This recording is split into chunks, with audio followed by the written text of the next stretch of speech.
White house ने ऐलान किया है कि अमेरिकी सदर डोनाल्ड ट्रंप सऊदी अरब का दौरा करेंगे और वो मजीद ममालिक का भी दौरा कर सकते हैं। व्हाइट हाउस ने रवां माह के आगाज में ऐलान किया था कि अमेरिकी सदर डोनाल्ड ट्रंप आइंदा मई में सऊदी अरब का दौरा करेंगे। ट्रंप ने ये भी कहा कि वो सऊदी अरब का दौरा करने और सऊदी वली-ए-अहद शहजादा मोहम्मद बिन सलमान से मुलाकात करने का इरादा रखते हैं। एक खसूसी इंटरव्यू में उन्होंने कहा कि वो खित्ते में अमन की बहाली के लिए वली-ए-अहद के साथ मिलकर काम करेंगे। व्हाइट हाउस के कोतेदार ने भी मार्च में वजाहत की थी कि रियाद में होने वाले मुज़ाकरात में गैर मुल्की सरमायाकारी खलीजी रियासतों के साथ ताल्लुकात को मजबूत बनाने और मशरिक़ वस्ता में तनाज़ात के खात्मे पर बातचीत की जाएगी। याद रहे कि ट्रंप ने सदर बनकर किसी गैर मुल्की रहनुमा के साथ पहली फोन कॉल सऊदी वली-ए-अहद को की थी। इसे अमेरिकी हल्कों ने 80 साल से अहम पार्टनर और दोस्त के लिए एक ताकतवर पैगाम करार दिया था। इस कॉल में मशरिक़ वस्ता में अमन, सलामती और इस्तेहकाम के हसूल के लिए सऊदी अरब और अमेरिका के दरमियान ताउन के तरीकों के साथ साथ दहशत गर्दी से निपटने के लिए दो तरफा ताउन को बढ़ाने पर तबादला ख्याल किया गया। बदले में सऊदी अरब ने अगले 4 सालों में अमेरिका के साथ अपनी सरमायाकारी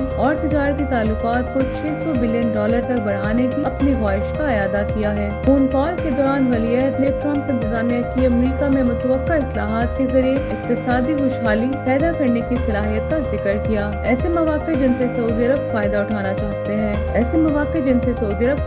चाहता है।